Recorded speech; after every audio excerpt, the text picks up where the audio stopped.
नमस्कार, स्वागत आहे तुमचे Vanita's recipe Marathi kitchen queen मध्ये। आज आपण बनवणार आहे बाजरीच्या पिठाची गोड पुरी। साहित्य पाहूया काय काय लागते गोड पुरी तयार करण्यासाठी।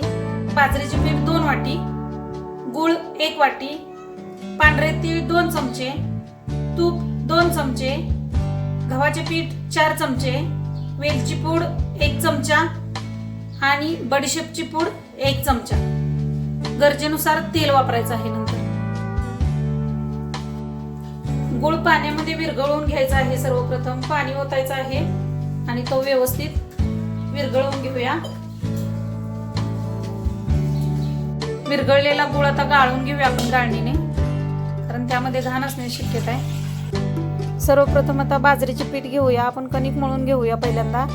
त्यासाठी बाजरीचे पीठ, गव्हाचे पीठ, त्यामध्ये पांढरे तीळ, वरून पांढरे तीळ लावले तरी चालतील, मी यातच टाकले, वेलची पूड आणि बडीशेपची पूड आणि मीठ चवीपुरतं घाला, जास्त नका घालू। हे सर्व मिक्स करून घ्यायचे आणि जे आपण तूप घेतले होते ते तूप थोडे गरम करून घ्यायचे आहे आणि यामध्ये घालायचे आहे। ते पण व्यवस्थित मिक्स करून घ्यायचं आहे। आणि आता मात्र ते गुळाचे जे पाणी आपण तयार केले होते ते यामध्ये घालायचे आहे आणि हे आता कणिक आपण मळून घेणार आहे।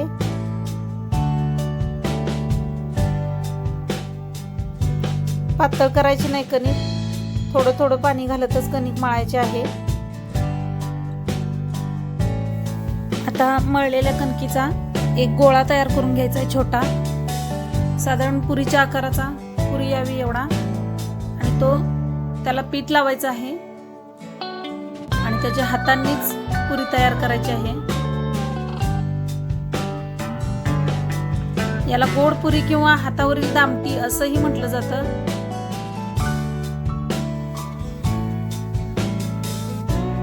जाड ठेवायची नाही, सर्व बाजूंनी समान अशी ही हातावरतीच थापून घ्यायची आहे। अशी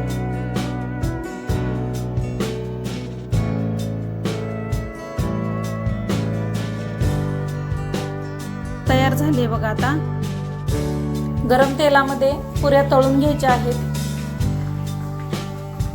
आता या पुरीला थोडंसं प्रेस करायचं आहे म्हणजे छान फुगेल ही।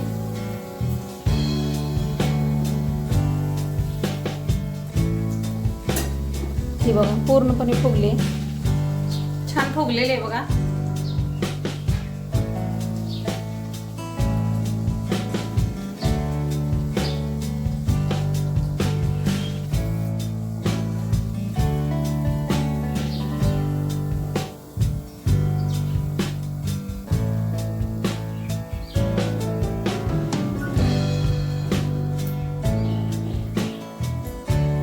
रंग पण छान आलाय।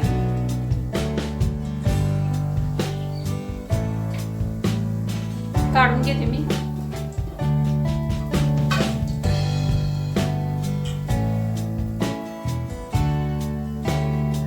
बाजरीची पुरी किंवा दामटी तयार झालेली आहे। अशाच पद्धतीने आता सर्व दामट्या मी तळून घेणार आहे।